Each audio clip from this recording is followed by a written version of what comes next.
Welcome to the Sheth Leadership Academy Lecture Series, a series of lectures delivered by Professor Jagdish Sheth, author of classic books such as The Rule of Three. This lecture is part 2 of the Rise of Chindia series and focuses on the impact on global markets, resources, and politics. Let's look at the impact on global markets first. I have identified 6 different areas where the rise of India and China will have a massive impact on global markets, which is the competitiveness aspect. First of all, China and India will become the largest single consumption markets in the world. In fact, if you go into details of this, already in fact in many product categories, China now is number 1 consumer in the world, not America. And of course, when you have a large domestic market like that, and if the market is opened up for competition, all over the world people will come to compete there or to succeed there. Just all over the world people come to America right now. So the whole market magnetism begins to shift. Very simple example, mobile phones. Largest single market, as I mentioned earlier today, is China. They are just about to cross 350 million subscribers. In fact, in the next 4 or 5 years, they will have additional 350 million subscribers. They may knock the doors about 1 billion subscriber market. No other nation in the world can come anywhere close to that. At least 400-500 billion we know for sure. Maybe 600-700 million people of Chinese origin in China will be having cell phones. So if I was a Nokia and a Motorola, guess where my attention will go? I will go to where the markets are.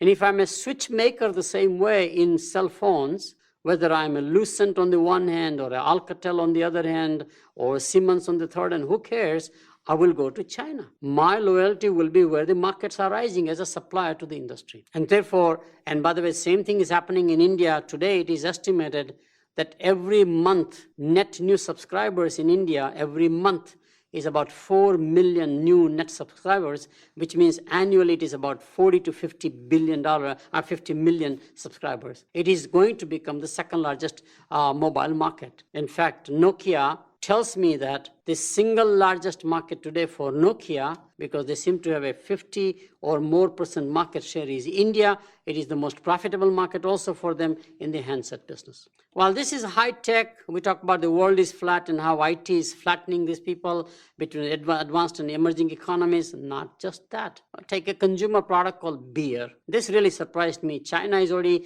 the second largest consumption of beer, consumer of beer.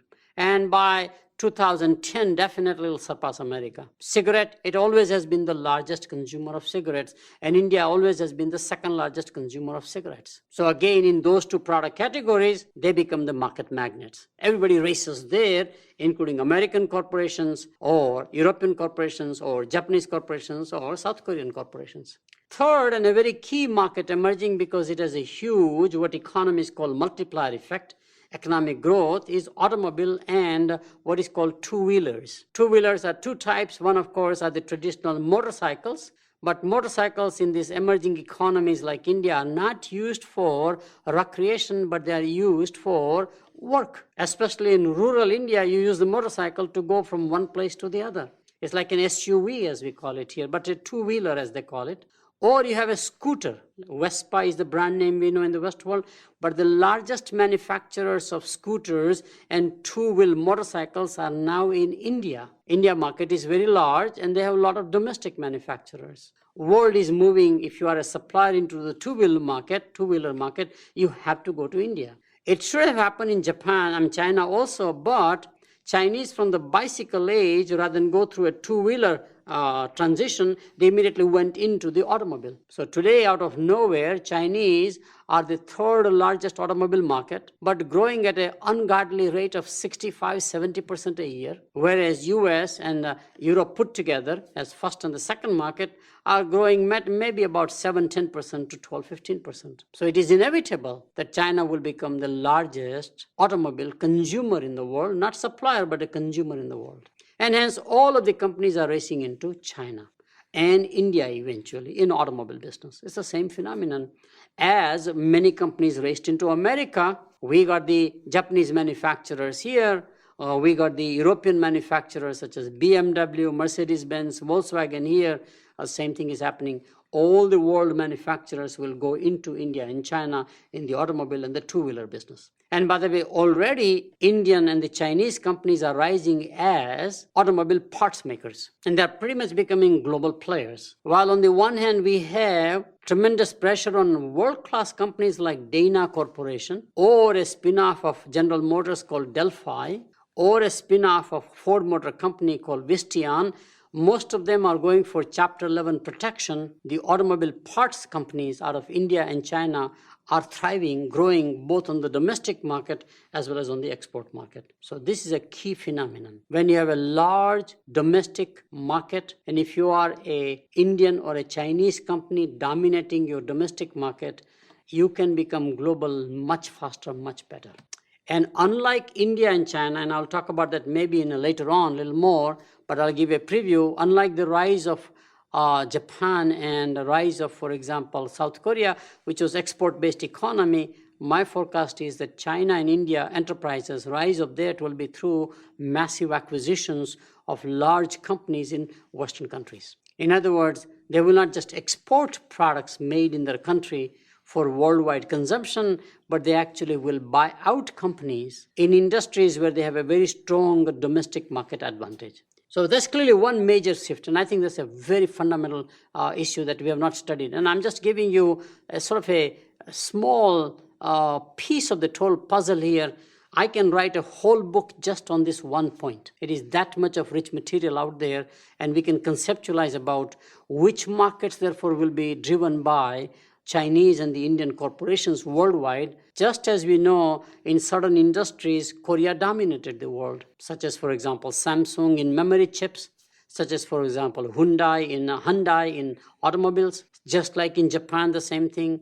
They targeted three industries in the beginning: steel, textiles, and shipbuilding, dominated the world. Then they targeted automobile, consumer electronics, and machine tools. They dominated the world.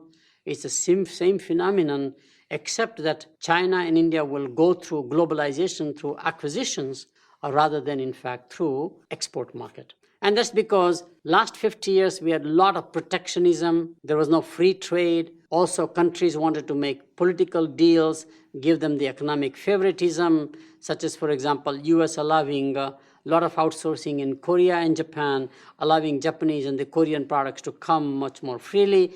All of that is not going to be there. So I can buy out companies today with much equal ease than I could do, let's say, 50 years ago, where there was a lot of strong nationalism and protection of domestic companies. The second major impact on the world in this globalization competitive marketplace, by and large, is that focus of innovation will shift. In the Industrial Revolution, the focus of innovation was a necessity. In fact, we have a saying called necessity is the mother of invention. At the time, the argument was that how can we mechanize, automate more and more work? And therefore, how do we convert human power into machine power? How can we leverage the nature, etc., etc.? Cost was not the issue. But in these two large economies, the biggest issue is not there is a need or not. There is already a need out there, but the biggest issue is affordability. How can you create products, design products, discover products, invent things that will be more and more affordable? And that's a fundamental shift in the way we thought about innovation. Affordability becomes the driver. Just to give you the example. It took more than 20 years to create first billion customers on GSM, which is the technical standard for cell phones, one of the 2 or 3 standards. The GSM Forum, who are the service providers, went back to the manufacturers like Nokia, Motorola, and simply said that we would like to have next billion subscribers in the next 5 years, and the key bottleneck is need is always there, but affordability is the issue. So therefore, can you come out with a lot less cheaper, still working very well product? And they did deliver that thing. In fact, one of them won the contract, I'm told, Motorola in this case, who will offer the GSM where a retail price of $35 to $50, when today a typical cell phone costs between $150 to $200, which is usually subsidized by the service provider. And in many of these emerging markets, there are no subsidies by the service provider about the handset. Handset you have to buy separately, just like you buy your television set, just like you buy your PC, etc., etc. Same thing is happening with how do we create low-priced computers? That includes the cost of software and the chips. In fact, if you typically look at the typical computer, the value add in the factory to build a computer, such as at IBM, which is now Lenovo, or Dell, probably the value add is only 15%, 20%. And that includes labor, management, and cost of capital. 80% is all procurement. And out of which significant part, as much as 90% of that 80% may go only to two vendors, which is Intel and Microsoft. So now there is a lot of innovation taking place to say, can we come out with a software a lot cheaper than Microsoft, an operating system? And that is where Linux as an architecture is emerging, open source, open architecture as it is called. And the same thing, can we make chips cheaper and cheaper and cheaper? Who said that we need such expensive chips as Intel offers? And in fact, actually, it turns out, and I'd made a forecast in 1986 actually, that you don't need a computer to do computing, which is storage and processing. And that's exactly what's happening. Computing is shifting to cell phones. My cell phone today, especially a device like BlackBerry, is pretty much a mini computer that I can carry around with mobility built into that one. And if you look at the price of that gadget with all of the software built in versus a laptop versus a desktop, there is no contest. It is at least 1/3 cheaper, and they still have high margin product there. So ultimately here, affordability is going to be the innovation driver, and most companies are not organized to look at affordability as the fundamental problem of the society. Nothing to do with needs, wants, desires. It is my affordability. And this is coming to a head, especially in drugs industry. The Western approach to drug discovery, which was need-based, there's an emerging disease or there's an actual disease. There is no cure for the disease. People are willing to pay any price, such as for HIV/AIDS right now, for example, or typhoid at one time, or whatever the diseases were, which killed people in masses. Cancer, another one. At any price I'm willing to pay, that was the answer. Today, that is not the answer. It says, how can you create affordable drugs? Since it cost in the Western world, especially in the US, $900 million to discover a new drug, because the processes that we use are that expensive, the time it takes is 7 years from the time you have a drug discovered in a laboratory to go through clinical trials and approval. It's a very expensive proposition and a very long cycle proposition. The new innovations are to create drugs a lot more affordable. The first movement has been toward what is called generics. And you've already seen generics are primarily created out of China and India, particularly India. And you saw the announcement recently where Walmart announced that for certain generic drugs, they will have a prescription price, no matter how big a prescription you fill, $4. Target immediately followed that, which is their arch rival competitors like Pepsi and Coke. And now you see the movement toward generic drugs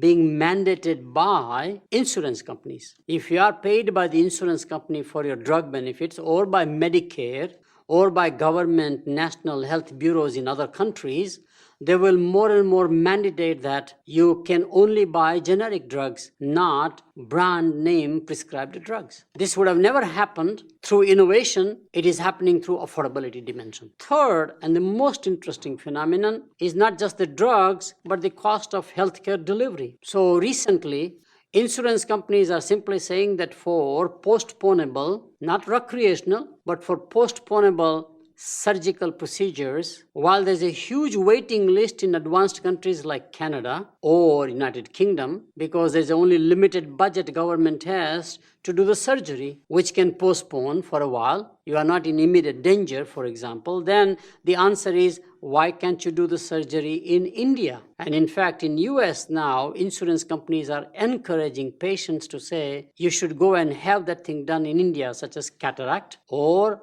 angioplasty, heart surgery. Even open heart surgeries will be more and more done in a country which is affordable. Their quality standards are becoming equivalent. The world is flat again. They are as good or sometimes better than we are, because not only most of the physicians are trained in the Western countries of United Kingdom and the US, but they have an enormous nursing staff support. India, for example, produces world-class nurses and has a huge supply, whereas we have a shortage of nurses in America. So it becomes inevitable that outsourcing will take place for healthcare delivery systems. It is called medical tourism as a word. While it began primarily for sort of the recreational surgeries like plastic surgeries, in Thailand, where the healthcare facility would be as good as a 5-star hotel, for example. It's a great vacation you also have, besides doing your elective surgery. I think the word is elective in the healthcare business. Now it becomes more, you have no choice as a patient. You will have to go there to get your surgery done if you want to have insurance and the employer pay for it. Massive change. Totally different way of looking at markets around here. Third is a very key phenomenon. These two nations are creating such a large economic growth. In fact, they may be contributing as much as 40% of the total world growth now together, combined together, that it is a theory which is called rising tide lifts all the boats. And there's a live example we have just experienced recently where Japan, as the very large, second largest economy in doldrums from the 80s through all 90s, going through what is called deflation phase, where the Bank of Japan interest rates is 0 or negative, which means they pay you money to give you money. Think about that. And even then, there was no economic growth because all of Japanese economy was anchored to domestic market, which is not growing. There's no population growth, or export markets, where export markets were heavily competed by China in this case, or Mexico, or NAFTA. Given that phenomenon, Japan was in an economic downward, chronic downward cycle. Out of necessity, Japan decides that it will actually have a bilateral agreements and bilateral trade with China. And today, in less than 5 years or 6 years, the Japanese trade with China has surpassed Japanese trade with America, which was always number one trading partner. And the journey has just begun, which is a very key thing. And the trade will be bilateral truly, in the sense that the Japanese will export as many products into China because China is now becoming a growing market for world-class brands. Actually, in China and to some extent in India, foreign brands have an enormous equity. Chinese love to buy foreign brands than domestic brands. So it's a very natural phenomenon that the Japanese brands will do well in China. Despite this tension between China and Japan, historical problems, World War II. But consumers always have very, very interesting phenomenon. My politics and my ideology is one, my consumption behavior is different. We are contradictory. America, we do the same thing. While we may be anti-Chinese, but we buy Chinese products. We forget the loyalty or anti-loyalty toward a nation when we become consumers. I don't think it's a strictly American phenomenon. It is a global phenomenon till a government or a public opinion maker simply creates a nationalism to say, don't do it, a boycott. But otherwise, market process says, I buy wherever it's good for me. Market forces again. So that's what's happening in the bilateral trade. And there are many places where Japan needs certain raw materials which China has, and China supplies that. Japanese are now outsourcing their factories more and more to China rather than to the ASEAN bloc, countries like Malaysia, Thailand, Indonesia, Singapore for that matter. Again, that creates bilateral trade. I make it there for my domestic Japanese market, whether it's consumer electronics, whether it's cell phones, whether in fact it is automobiles. So both ways the trade is growing. Same thing happened with, surprisingly, would you believe, South Korea. South Korea has been a political military ally of America since the Korean War. And we were the single largest trading partner of South Korea's trading partner, we were the largest one. It just surpassed where the trading partner of South Korea now is also China. Same pattern, same belief system as Japan. Similarly, Brazil, an emerging economy. This is not an advanced country trading with an emerging super economic power like China, but actually another emerging country having trade agreement with China. Brazil now has the largest single trading partner, which is China, as opposed to Europe, because Brazil has a lot of agricultural resources, such as soybean. Brazil also makes frozen concentrate orange juice. 50% of the American concentrate orange juice comes from Brazil, for example. But it is shifting its economic alignment away from US, away, in fact, from Europe, and more toward the sphere of Chinese markets by and large. That's very interesting. And we have seen the same thing between India and China, which is the Chindia phenomenon. The trade was nothing very minimal for I don't know how many years. Remember, this is old time trade, used to be enormous, called the China Silk Route. Remember that? That's when the two were great trading partners. In fact, if you go back to the history, the two largest trading nations, which means exporting things to the rest of the world and maybe importing some, but mostly exporting, were China and India till 1400s. So today, from less than $200 million trade, out of nowhere, the China-India trade has grown to $20 billion. By the way, it is not Chinese goods being dumped into India, as they call it, cheap goods coming out. It is happening, but actually India is a surplus exporter, net surplus in terms of more exports than imports.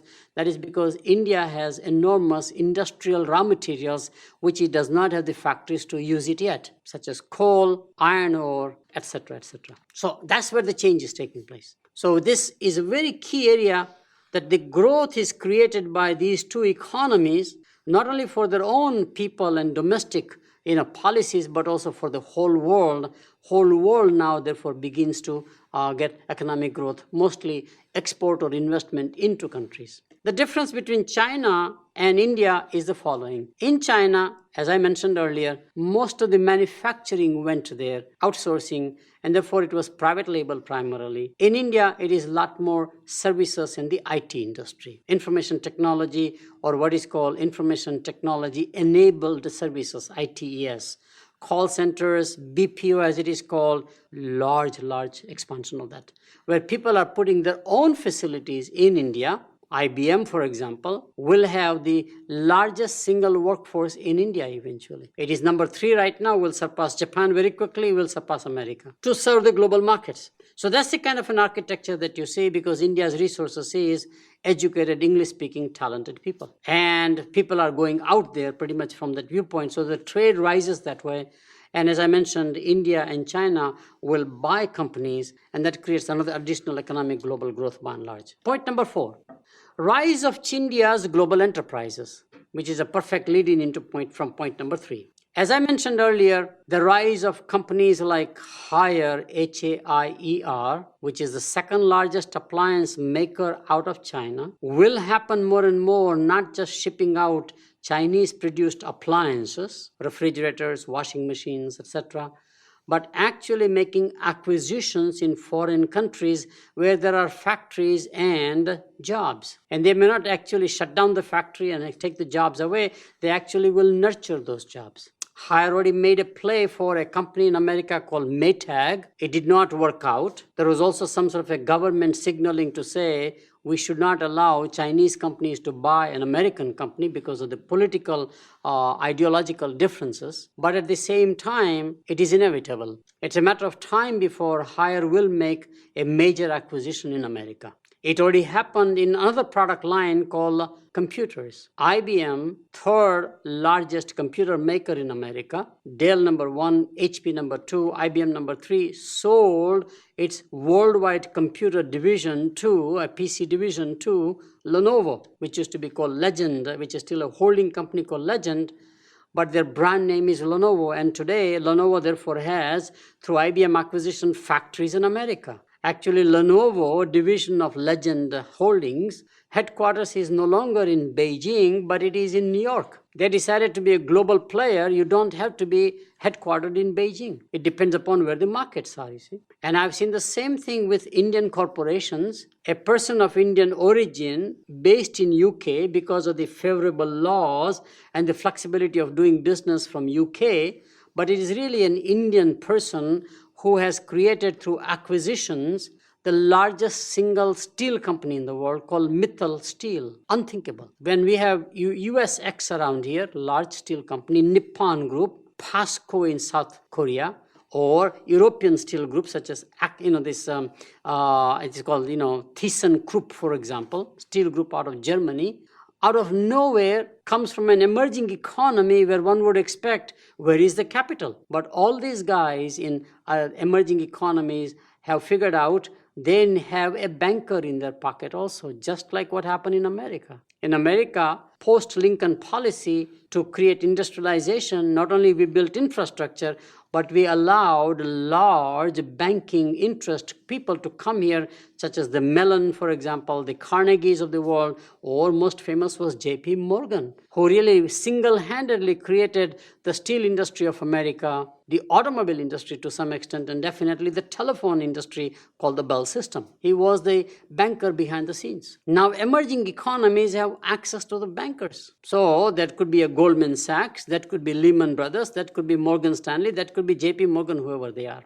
That access to capital allows them to consolidate worldwide industry, which may be otherwise highly fragmented. And Mittal journey began primarily with Eastern European countries or ex-communist countries who inherited state enterprises such as steel mills owned and operated by governments, but they have no money. So they sold those assets, and then it became bigger and bigger and bigger. And you saw what happened very recently where Mittal Group bought out a similar consolidator called Arcelor, and ultimately there was even a political process whereby the French government tried to intervene to slow down the acquisition of Arcelor by Mittal, but eventually Mittal prevailed. And the combined company is called ArcelorMittal, for example, but management control is with Mittal. This is just the beginning. Same thing has happened if you take a generic drug maker called Dr. Reddy's, R-E-D-D-Y, that's the name of the founder, last name Reddy.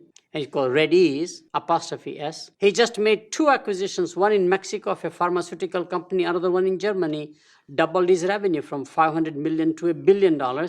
And he's likely to make 2 more quick acquisitions and will grow to $3 billion very quickly through acquisitions. In other words, both India and China enterprises have figured out fastest way to grow and globalize is not through exports, but through inorganic growth, as it is called. Very key event. And that's going to have a major paradigm shift in terms of India and China or Chindia's enterprises becoming globally competitive. 5th point, as a consequence, as an impact of rise of China and India on global markets. And that R&D itself, which is the ultimate resource advantage a nation has, creating next generation of technologies, begins to shift to Chindia. In other words, these countries have, surprising to all of us, large number in absolute numbers. We have been fooled by percentages, but as a large absolute numbers, in fact, of scientists and engineers and PhDs and all the stuff. And they're growing more and more that because of the infrastructure they put in education. So drug discovery is now moving to India, for example. In other words, clinical trials are done there. New drugs are discovered in India. And Indian companies are claiming that they can do a drug discovery for under $50 million. A blockbuster drug we are talking about, which means $1 billion plus revenue annually, as compared to $900 million in America. So the whole drug discovery process is moving there in R&D. And as I mentioned, happening in aerospace industry, military aspects. It is happening, in fact, in China, of course, consumer electronics, all the next generation of designs, Lenovo, next generation of computers, most of the R&D work will be done in China. Same thing we have seen about the IT industry, but the key aspect I want to focus is not as much R&D, but the design. As you know, the world actually is finding that design is as much a global competitive resource as R&D. Design has become out of nowhere a competitive weapon. And again, both of these countries seem to have enough creative people to come out with next generation of designs, whether those are in the automobile industry, consumer electronics, those are the iPods of tomorrow. What we think as the core competency of Sony or Apple in this country, you will hear the same thing happening more out of India and China. And India and China both are massively encouraging creation of next generation of talent for design, whether design in garments, for example, or design in everyday living, housing. Think about everything that we do as consumers and where design impacts, but also design in infrastructure industries like airports, which means you need architects. Those are the capabilities these countries have enormously. Last point I want to make is the impact on the markets has to do with fusion of markets and cultures. There are 2 theories out there. The first theory is sort of the Western view about globalization and cultural change, which is a view basically says that the Western approach to doing things will take over worldwide, and therefore the emerging economies and the traditions of other countries are going to be pretty much subsumed for westernization, modernization. And it is true. It is true, in fact, that today a typical illiterate person, a farmer in India, uses cell phone with equal ease as we do here. No question. It is true today that in the Indian population, and I'm from India, so I can relate more to that one. So it's true in China. If you go there, think none of them wears traditional dress. Chinese have given up on the typical communist, the costumes that they used to wear, men and women, equal almost. Today you see young women and young men in China dressed up in Western clothing. Jeans are as popular there as they are here. In India, the same thing. Traditional sari is given way to a two-piece that used to be what is called kurta salwar. That's going away, and now basically they're going after again the Western clothes, mostly jeans again. You see more the rise of, for example, Starbucks, McDonald's, Western way of shopping, such as shopping centers, Walmarts, all growing in China as well as eventually in India. Yes, it is happening. But that is not really westernization, because there is something else is happening, which is the easternization of the world also at the same time. So I have coined a new phrase that the world is not on clash of civilizations or cultures, but it is really a fusion of cultures. That we are having fusion of cultures on both sides. So for example, in United Kingdom or Britain, the most popular convenient food is no longer fish and chips, it is Indian curry. And similarly, we have the evolution of what is called Christian yoga. Think about that. It's a blending, it's a fusion. And it is both ways, not just one way. I am told that the fastest rising religion in America is Buddhism. People are looking for inner peace. Baby boomers are very affluent. They're searching for happiness inside, and they believe Eastern religions are focused on that more so than praising a god or a deity out there. It's already happening both ways. It just goes on and on. So I do believe that there is more a phenomenon called fusion of markets and cultures as opposed to clash of markets and cultures that we need to understand. And in the process, the brand names of Chinese and Indian companies will be in demand in Western world, as the brand names of Western world companies are in demand in China and India at the same time. So it will be both ways primarily, and there will be a fusion of the two. So this is the first major change I wanted to talk about, namely, rise of China and India will have an enormous impact on global competitiveness and global markets. Just to review, the rise of China and India, Chindia, as I mentioned, will have three big impacts. One would be the impact on global markets and global competition, which we have just reviewed. Second one is the impact on global resources. And the last one is the impact on geopolitical influence. And as I mentioned earlier, there are three theories in academic world: resource-based advantage theory, global competitiveness theory, and the third one is political economy theory, which is the geopolitical aspect. So now I'm going to focus on the impact of the rise of China and India on global resources. The first major impact in the slide I'm talking about 5 impacts. The first major impact is that immediately it's going to create strange geopolitical economic bedfellows. In other words, economics will drive, in this case, access to resources, not access to markets, but access to resources for the domestic consumption or for the domestic corporations is going to be a major event. So, for example, China has already got a strange bedfellow relationship with Brazil, because Brazil has enormous resources, not only agricultural resources, because China will be always dependent in agriculture to the rest of the world. It will be always a net importer. And soybean is a major product in the diet. But Brazil also is very rich in industrial minerals, such as iron ore, for example. And therefore, Chinese are already, in fact, making relationship with Brazilians. Also, Venezuela, which is becoming anti-American, is now going out of its way to create strange bedfellows with countries like China again, or Iran for that matter. India has very good relationship with Iran at the same time, even though it is an economic partner or a military partner with America. So you'll see this enormous strange bedfellows. And one of the key strange bedfellows is China and India themselves. Historically, they have never been, friendly to each other. Historically, in fact, neither party has trusted each other. There has been a border war. And at one time in the previous election, the elected party in a coalition government called BJP, the defense minister announced, my worry is not Pakistan, my worry is the rise of China as a military power. But you see the strange bedfellows being created between India and China, or between China and Brazil, or China and Africa, as I mentioned earlier. Similarly, another strange bedfellows is India and America. At one time, India, as it became independent, never trusted the colonial powers because the leaders were all freedom fighters, as they are called, against the British in this case. World War II, the Allies were the victors, the British and the Americans. And actually, if India had not remained a non-aligned nation and a part of the non-aligned movement, along with Nasser from Egypt or Cuban leader, Fidel Castro, etc., probably most of the manufacturing that U.S.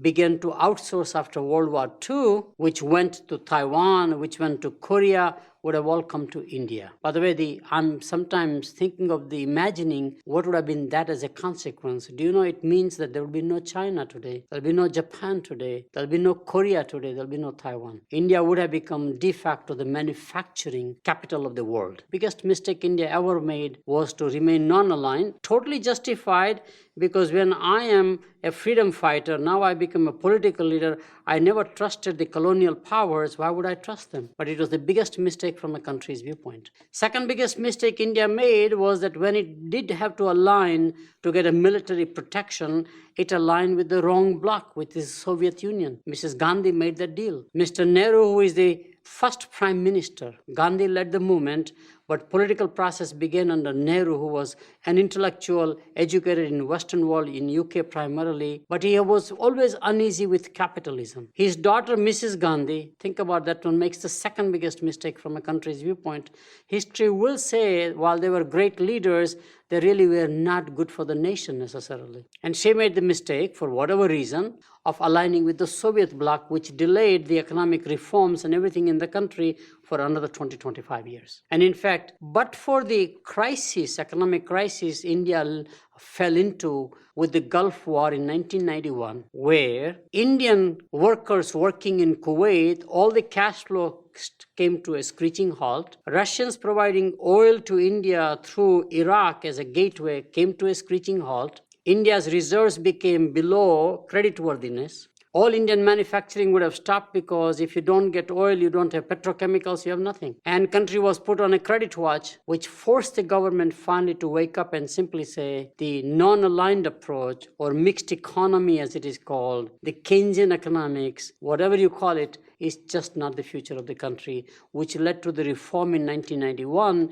And you immediately see the change in Indian economy. Here is a sleeping giant suddenly being awakened by market forces. Just like what happened in China with Deng Xiaoping saying that the communist approach is just not getting the wealth creation for the nation or jobs for the nation. Why don't we shift it to market reform? And hence the rise of these two major countries, because they have enormous domestic resources, but they also will be searched on global resources. So here is a country that is almost anti-American, called India, because of its history, 50, 60 years. Here is US, which has always supported its arch-rival enemy called Pakistan. The dispute of Kashmir is a quagmire for 50 years. With the support by US behind Pakistan, India cannot militarily do too many things. And all of a sudden now, in the current environment where the goodwill of America is in a nosedive worldwide, as Pew Foundation research shows you, especially after the American involvement in Iraq, which is opposite of America's involvement in the Gulf War, where we saved a nation. Here we invaded the nation. The politics and the mood of US is so negative out there. One of the few countries where there's a positive image of America and American leadership turns out to be India. Indians believe America is a great nation, that the American approach is the right approach. What a strange bedfellows now. People who didn't trust each other's political beliefs, economic, ideological beliefs, and India has a very strong, educated, intellectual class, just like Europe has, interestingly. And now the two are getting into economic partnership. partnership, military partnership. So first thing, for resource reasons, because America needs Indian resources, not Indian markets, please. As India needs American resources called the military expertise, modern weapons, space programs, just goes on and on. So it's creating mutual interdependence in terms of access to resources. Second point, resource-driven global expansion will take place. In other words, companies like IBM, which I mentioned earlier, will go massively into India. And it turns out that I had made a forecast about 3-4 years ago from now that the single largest IT company in India will be a non-Indian company using this theory. And it's exactly what's happening. IBM has announced that they will go massively into India, not just for getting Indian markets, which is the first point we have been making, access to competing markets, but access to resources, and will be the single largest employer in India very soon. As I mentioned earlier, it is the third largest country of IBM employment, is about to surpass Japan, which is the second largest, and will surpass America also. IBM's chairman, Sam Palmisano, has publicly also stated that why should IBM Corporation be headquartered in America if the whole IBM architecture is Asia-centric, or will be, because this is the Asian century? Should we not be headquartered somewhere in that part of the world? He has even teed up the idea publicly, saying that why should the next CEO of IBM be an American? These are very interesting comments by an American corporation and a very major CEO who is highly respected by others. See change in the attitudes in terms of, because of the resource advantage of India more than anything else. The reverse is true. The largest oil company of India, called ONGC, it's a government enterprise, formed a separate subsidiary called Videsh, which means international, foreign, and has already made acquisitions in other emerging economies equal to at least $5 billion of investment. It has now got the rights to explore oil in Nigeria, as it is in Central Asian countries, as it will be in Latin America, wherever in fact possible. This is slightly different than the rise of America, because America as a continent was so fortunate to have most of its resources internally, domestically. It is still, I think, the largest deposit of coal in the world, but China is second, India is third. It is also having a large iron ore, but so is China, so is India. Only place where America did not have its own domestic, resource access was, there were two, of course. One was oil, so it became a net importer of oil. In the Middle East at one time, now all over the world, such as Venezuela, Mexico, Canada, they're all neck and neck about same number one suppliers, but 5 countries. And the other one was people. It did not have enough people, so it began to import people rather than take the jobs abroad. That was the old architecture. Now it's outsourcing quite a lot. So same thing. ONGC formed a separate subsidiary and begins to invest in world resources wherever they are, because India does not have enough oil resources of its own or natural energy resources. Sinuk is a Chinese oil company, and it is already making global expansion in search of resources, mostly in Africa, some in Latin America. It even made a play for one of the large oil companies in America on the West Coast. I think it's called ConocoPhillips, for example. And they were stopped by the government, essentially. The deal was in excess of $20 billion. It's a matter of time before, if the politics were right, the Chinese corporations will buy out American corporations. But I do believe that in the triangular relationship, given that China and US are not in a friendly, positive relationship, it'll give a very strategic advantage to Indian corporations who will be allowed in a more friendly manner to buy out American corporations. Just like one of the largest oil companies of America, called Amoco, was allowed to be bought by British Petroleum, which is basically a friendly nation. UK, America are the best partners, politically, economically, however you look at it. And they were also allowed to buy another major oil company on the West Coast called Arco, which is unthinkable. And those two major acquisitions made British Petroleum, or BP, number 2 or number 3 in the world. I think it's number 2 in Europe, maybe number 4 or 5 in the world. Okay? We still have the Exxon Mobil around here and the Chevron, Texaco, kinds of combinations, which are pretty large enterprises by and large. So the resource-driven global expansion is the second area we have to think about. And these resources could be agricultural resources, could be animal resources, industrial raw material resources, people resources, capital resources, whatever resources are all about.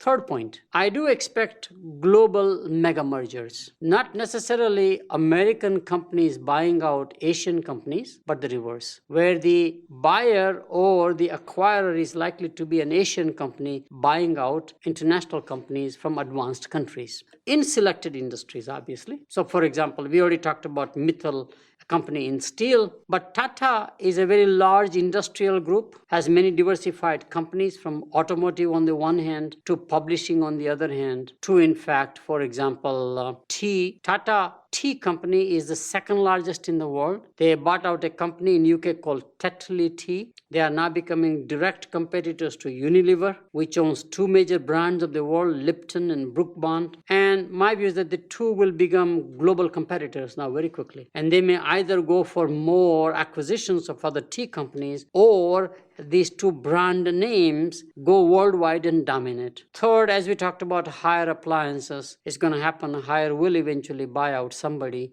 either in the European Union or in Japan or in Korea or in America. It's a matter of time. Fourth point is very unusual. This is opposite of what we saw, but resource-based theory gives you an advantage to understand this thing. The notion is that old notion used to be that as you downstream, you make more money, you do value add. But that's not the case anymore. In fact, the more at the downstream level activity, margins are less and less, competition is more intense, and those are getting commoditized. As opposed to value add creating differentiation, it is getting commoditized.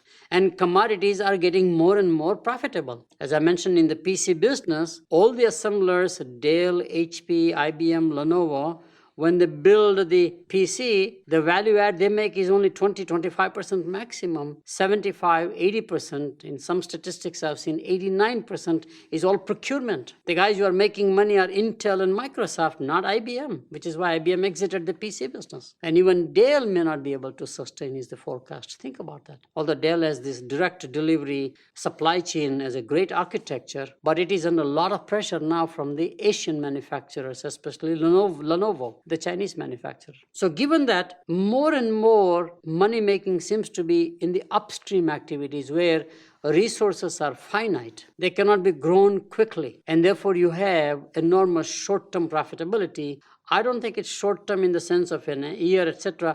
I think it's a cycle, so of a secular trend where for the last 25, 30 years, we made money in value-add downstreaming activities. Now people will make money more in upstreaming raw material and resource activities by and large. So we have seen record profits in traditional businesses like oil, copper, aluminum, steel, petrochemicals, and even agricultural commodities. In other words, something that is called a commodity where you should be making least margins, least money, actually are more profitable. In some sense, I call this as the Coca-Cola phenomenon. The retailer who sells Coca-Cola bottle in a grocery store or a typical mass merchandiser does not make much money. Actually, often it's a loss leader, and Coca-Cola supports that by slotting fees, showing up on their, on their shelves, essentially. Next guy in value chain is the bottler. Bottler makes some money. But the person who makes enormous money in terms of a margin, not necessarily dollar value, is the syrup company called Coca-Cola. Because at syrup level, they have a monopoly, partly created by the secret recipe,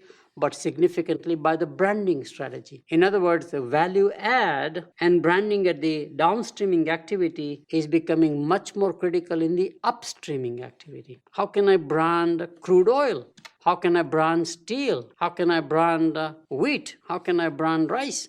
That's becoming more exciting. That's very fascinating. So that's the fourth major change. And the last change is that just as we talked about from a global competitiveness theory perspective, affordability will be the driver of innovation. Another driver of innovation, again, not the necessity as the mother of invention, but shortage as the mother of invention. Certain resources are going to be in short supply even in the long run. And therefore, people will begin to invest massively into alternate substitute technologies. And of course, the one that is emerging big time is called biofuels. After the first energy crisis, countries where you have an enormous agricultural output, such as Brazil, began to shift dependence on crude oil and came out with a biofuel or agri-fuel or whatever you want to call out of the sugarcane. As you know, they planted more sugarcane. Cuba used to be the largest sugarcane producer in the North America. With Cuba relationship deteriorating with America, communism versus capitalism,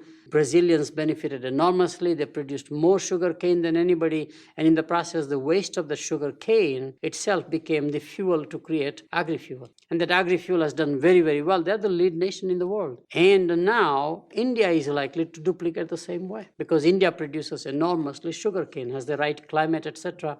But it is not going to limit to sugarcane. More innovation will happen to say, out of what other agricultural crops can we make fuel, such as corn, for example. And a lot of innovation is taking place that I know at most of the colleges of agriculture in American universities, as well as in Indian universities. Second major area that is happening is what's called distance education. Again, we have a record number of people wanting to go to college. And unfortunately, there is no physical space to admit them. The typical university academy notion was that you come, live, breathe together. Today, education has to go where the customers are rather than customers coming to the education place, which is called the distance education. And I've seen more legitimacy and actually better capability in distance learning than ever before. The distance learning or distributed education or web-based education, which is the key de facto standard emerging, is first happening in corporations. Corporations do enormous amount of training of their employees. If you are a rental car company, for example, you have to train your employees. If you are a call center company, you got to train your employees. If you are an automobile manufacturer, you have to train your employees as to how to make the cars. This is all how-to, vocational training as opposed to education as it is called, big time. All major corporations are now saying, I can't afford this physical training where my training instructor goes out either in the field or we have a one training center where the employees come. I still remember working in the Bell system as an advisor. I would go to a town called Hopewell, New Jersey, and there was a huge training facility owned by Western Electric, 420 sleeping rooms. It's like a huge 100, 200 acre land. And there's a whole training wing, training center out there. And there will be technicians coming, living like 4 for 5 months, 6 months, learning how to do wiring, essentially. Today, that's no longer the case. In fact, at the time of the breakup of the Bell system, I was told that the total budget of training in the Bell system, which is the 7 baby Bells, AT&T, Western Electric put together, was 5 times bigger than MIT budget. So the largest change in distance education, web-based, is happening among corporations primarily, where actually the training dollars are as big or bigger than university higher education. But the second place it's going to happen is again in higher education. And I believe again the biggest innovations in distance education will happen not out of advanced countries because they are still legacy in their culture, in their value system. They believe this is an inferior product because they remember this is like correspondence schools in the old days, you see. Does not have the same value as coming to a campus and getting your degree. So more of this innovation will happen in China and India. And China and India will take its size of the domestic market and probably come out with the next generation of technical platforms and content creation, which are two key components of distance education, and will become de facto standards for the world. So again, innovation will come out of the emerging economies first, rather than out of the traditional advanced economies. And we already seen the same thing because of the shortage of technicians or medical professionals in this country. We see more and more remote medical diagnosis taking place in emerging economies, especially in India again. That today, an Indian radiologist sitting in India can pretty much guide a primary care about what that, in fact, image looks like. It's very common today. It's called telemedicine, and it is happening more and more because in rural America, we just don't have access to specialists. Specialists are busier than ever. So you have to resource expand, or you come out with a technology. And in this case, it's a double combination that by going outsourcing a BPO type stuff, but also at the same time actually increasing the capacity by machines. I did a keynote presentation recently at a biodesign conference arranged by my university, Emory University, which is a healthcare-driven institution. But we also had a Georgia Tech because Emory and Georgia have a bioengineering program. University of Georgia. And it was a pretty significant, large conference, primarily the emerging technologies in cardiology. And my comment was very simple. First of all, more and more invasive products and procedures will give to non-invasive. I don't inject anything. I don't probe in the body. Something from outside, I can tell what is in the body. And secondly, in fact, more and more from a curative, after the illness, I take care of you, to more and more preventive approach. And in that two-dimensional shift again, I saw rise of the emerging economies such as India and China becoming lead markets as well as lead innovators. So I do believe that for the sake of resource capturing, China and India will become a lot more globally expanding and aggressive than America ever did, because America had no need to expand abroad. Unlike Japan, unlike United Kingdom, which were island economies, they did not have as many resources. While India and China have significant people resources, some natural resources, India probably a little more than China. However, both have such a huge population, such large domestic markets, that they will have to search for resources on a global basis. So that's my second major aspect I wanted to talk about, is the impact on the world. Third is the political economy, political science, the impact of these two nations on the geopolitical influence. And again, I've identified 5 trends in this area. The first one is G8, which is the current forum. Remember, it used to be G7. They added Russia. Now, G8 quickly will become G10, which means China will be invited into that forum as an equal partner, not just an observer. And if China is invited, India also will be invited. So suddenly it becomes G10. In the long term, they have to invite Brazil also, because of the Goldman Sachs report, what is called the BRIC report, BRIC, where Brazil is another very large, a resource-rich emerging nation who has a huge potential to become a global economic player. So that's the reason why. So here is a G7 became G8. As I mentioned, G8 becomes G10. And also, I do believe that advanced nations, it is in their self-interest to preempt formation of another non-aligned bloc. Remember, the first non-alignment bloc came from an ideology viewpoint, but there is already a rise of a second non-alignment bloc from an economic or a market viewpoint. Very recently, in Cuba hosted these non-aligned nations. And if you look at it, the agenda was less ideology, like communism. Agenda was more economics. And these were countries with resources, Venezuela, Bolivia, for example. But there were also Iran there. There was India there. There was probably China there, etc. You can pretty much see the evolution. So rather than create that bloc as a counterbalancing force, it may be better to co-opt 2 very large nations as a part of the G8 becoming G10. I also believe that Chindia, China and India, will be invited into world bodies. It is better to have them included rather than remain outsiders. And of course, there is a lot of pressure right now on the government, world governments, to make sure that India does become a member of the permanent member of the Security Council. China was because of the World War issue, but India is not. Germany is not also. So there's an evolution to say, can we expand the Security Council so that India becomes on an equal footing as China? WTO forum, both countries are now co-opted into WTO. Then the next set of bodies that are very key from an economic perspective are International Monetary Fund and World Bank. While these countries at one time, India and China, were net receivers of the debt, for example, net receiver of infrastructure investment projects, they may now become actually contributors toward other emerging nations such as Africa, such as, for example, Latin America, such as, for example, parts of Asia, or many of the ex-communist countries for that matter, who may need that infrastructure capital, where China says, I have the money to contribute. India says, I have the money to contribute. Rather than doing bilateral deals, they actually may be co-opted politically in a positive way into these 2 major economic bodies. And there are many others. Third, and this is a very key one, I clearly see the emergence of currency wars or exchange rates. Economic wars are always there, or trade wars are always there, but the other economic model for, other element is the currencies. And we have already seen this thing. European Union has formed one currency called euro now, which is beginning to balance the domination of the American dollar. Just like American dollar last century rose to balance the domination of the British pound, which was the dominant currency. till late 1800s, almost early 1900s. And just as the British pound counterbalanced gold bullion, which was the only real, currency. So we have seen the currency evolution from gold bullion to the European, to the British pound, to the American dollar, to the euro. The next major currency has to rise from Asia. If this is the century, Asian century, more trade and investment will be done in that part of the world. Trade we already see happening pretty much.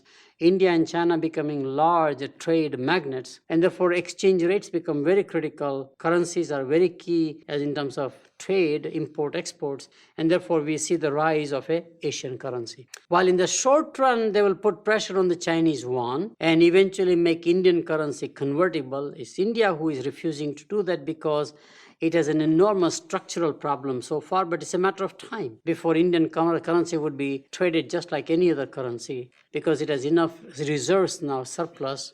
But the Chinese yuan is very strategic in the sense that if you today look at the position of the American dollar, I am told that 80% of all American dollars is now in the hands of three nations, China, Japan, and South Korea. And if those three nations are becoming economic partners because of the trade of Korea becoming number one with China, trade of Japan becoming number one with China, those three countries have a self-interest to make sure that they manage or they basically bankrupt the dollar if they want to. I think we have underestimated the power of these three Asian nations together. If they form a collusion or a coalition, it has a huge impact on the US dollar, which has an impact on the world market. So this war, currency war, is much more strategic. It can create worldwide disturbance much sooner than the trade wars. So I'm talking about that and focusing, let's watch this trend, and therefore what will be the geopolitical influence? Will the current soft approach where you sort of plead with the currency, country leadership, like the Secretary of the Treasury, who is the ex-Goldman Sachs CEO, who has a deep relationship with China, knows the Chinese leadership, sort of having his personal relationship and a trust that is created to motivate the Chinese leaders to say, please raise the Chinese yuan for whatever reason, it's possible. We don't know. And will the Asian currency be the Chinese yuan, Japanese yen, Korean won, or something else? My view is that I don't think it will be any one of those. Just like in European Union, you could not have the Deutsche Mark or the French franc or the British pound. Actually, they created a new currency. I do believe Asia will end up creating a brand new currency. I don't know what it will be called, but that brand new currency, because most of the trade will be within Asia big time, including India trading with China, for example, Korea trading with China, Japan, and the ASEAN bloc that I talked about, which includes countries like Thailand, Malaysia, Indonesia, Brunei, Vietnam, all the way up to Myanmar or Burma. So we clearly see that as a rise. Just like Europe is trading quite a lot among itself, $1.5 trillion of trade growing, they need a common currency. Just like NAFTA, we need a common currency. There will be common currency on the other side. Point number 4, there will be a rise of multilateral politics now. In other words, the unilateralism that has arisen de facto with the collapse of communism actually has been bad for the world. Communism did one thing right, to create a counterbalancing force. Second thing, communism absorbed all of the local causes within country differences into one global cause. Think about how communism stopped the internal civil wars in countries like Yugoslavia with Tito as a leader, but as soon as he is gone, communism is gone, the country has fallen apart. Or all of Middle East tensions. All internal tensions were pretty much absorbed by the communist movement into a global tension in some fashion. So there's a need for a multilateral perspective, a multilateral counterbalancing. European Union still has not been able to deliver that counterbalancing force for whatever reason. So I do believe that geopolitical influence will start to rise more of the Asia in the process, and therefore the Asian bloc or the non-alignment economic bloc now, unlike the ideological bloc. I do believe ultimately there will be a trilateral power. In other words, US, India as one geopolitical power, China and the Asian countries as another political power, and European Union, along with, in fact, Russia being a part of that architecture, third major political power. So with three multilateral blocks, each one pretty significant in influence, we will probably have more equilibrium, as it is called, and therefore a little more peace in the world than the tensions that we see today. Last point is that the geopolitical influence will create what I would call Easternization of the world. History repeats itself. What does that mean? It means that whoever rises as a super economic power, the rest of the world wants to emulate their culture and behavior.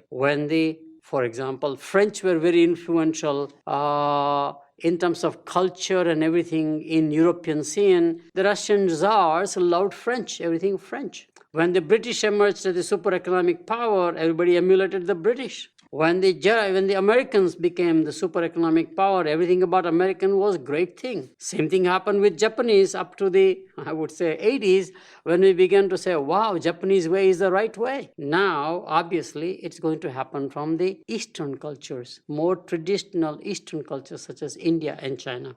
So history is going to repeat. In other words, whoever is in economic power acquires political power and a cultural power over the world. What they do becomes an emulation, an admiration, an imitation for the world. Watch out for that. That means that Indian and Chinese artists and their paintings, their sculptures will be in the world-class category, just like the European artists and the painters. Indian writers and the Chinese writers will be winning more and more world of awards, whether those are Pulitzer Prizes on the one hand or Nobel Prizes in literature, for example. We will see the same thing. China is destined to become a major Olympic medal winner. 2008 Olympics, my forecast is that Chinese will be at least number 2. Either will surpass Soviet Union or will surpass America. As Chinese begin to win more medals, they will become the role model for the world. So will India down the road. In some places, India will be a better role model in terms of cultural influence than in other places. Some places, Chinese will be the role model. So we need to watch all those trends,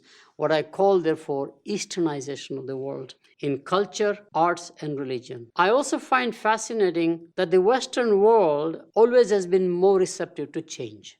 In other words, resistance to change has come much more from very traditional, ancient cultures because they have a history, they have a legacy. But the Western world, and especially America, has been always pro-change. In one of my earlier research studies, I found that the way we assimilate immigrants in America is so different than anywhere in Europe, for example, where we, as majority, adopt minority behavior. For example, with the rise of the Hispanic population, Mediterranean or Latin foods are becoming common. So today, more dominant condiment is salsa, not ketchup. In fact, potato chips are displaced by tortilla chips. We eat more pasta and we have not as much Italian population. So immigrants get absorbed in food, shelter and clothing, fashion, music, anything you look at it, in America by majority adopting their behavior and legitimizing them. Whether that's the dress code of the African American people, music that is first lead music always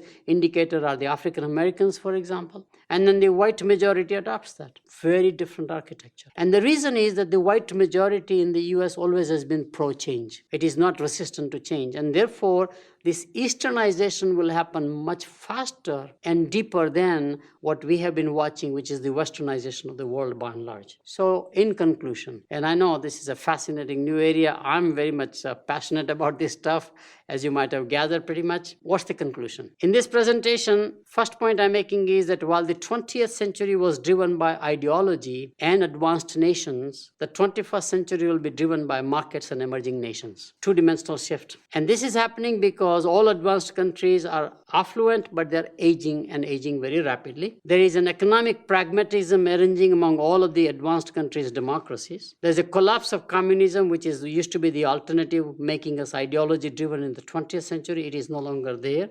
And there also, in fact, is equalization of the emerging and the advanced economies, especially through infrastructure technologies, especially IT and capital markets. And given all that, it is in the self-interest of the advanced countries to somehow latch on to the emerging nations for their own economic growth and maybe even survival. This will lead to the rise of two major economic powers in the short run called China and India as the next super economic powers in the first half of the century.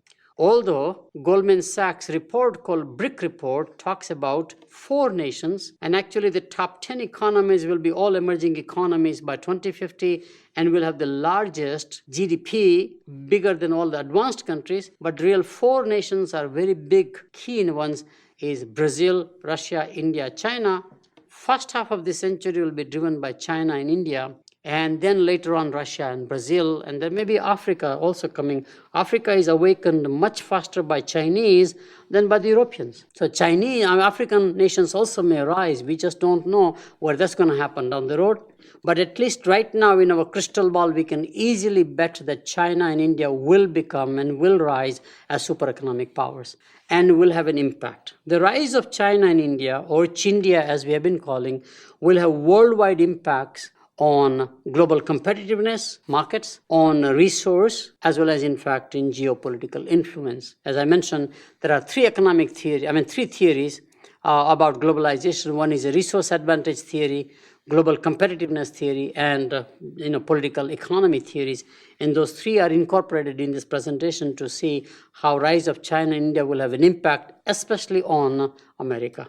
The emergence of the largest consumption-driven markets and the rise of Chindia, global enterprises, will have enormous global impact on markets. This is the competitiveness. This will result in fusion of markets and cultures and not clash of cultures. And the reason is the Chinese and the Indian approach to globalization will be inorganic growth. That means they will acquire companies, which means they actually will fuse cultures of their own as well as acquired companies. It won't be their cultures imposed, but the blend of the two. In fact, many Indian companies are acquiring foreign companies primarily to learn from them the modern techniques, the modern processes of business by and large. So that's a very key message that I'm giving. A demand for world resources will create strange bedfellows among nations such as Brazil and China, India and America. Or Russia and European Union is the same thing. I didn't mention about that one. It's the same phenomenon, as well as resource-driven global expansion of enterprises all over the world. So American enterprises in search of human capital will go to India and China. Chinese and Indian enterprises will come to the rest of the world in search of, especially in emerging economies like Africa and South America, in terms of search of industrial resources, agricultural resources, if not people resources. And they will come to America and advanced countries like UK and Europe for capital markets, capital as a resource, and management as a resource. I think those are the areas. Also, global mega mergers of resource industries will result in greater profitability. In other words, I see more mega mergers not at the downstreaming activities, value add, but in the upstreaming activities. In other words, Exxon buying out ExxonMobil, Chevron buying out Texaco, BP buying out,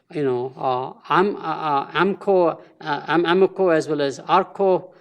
Same thing, Shell will buy out somebody else in Europe, And I've seen the same thing at the upstreaming activities, Mittal Steel buying out steel companies, etc. Same thing is going to happen in other, industrial raw materials. So that's where, and because of the consolidation in upstreaming activities, almost into an oligopoly form, you will see more concentration of profit in the upstreaming activities. China and India will emerge as geopolitical leaders also. They will be in the front of all global politics. They will be integrated into world political and economic forums and institutions.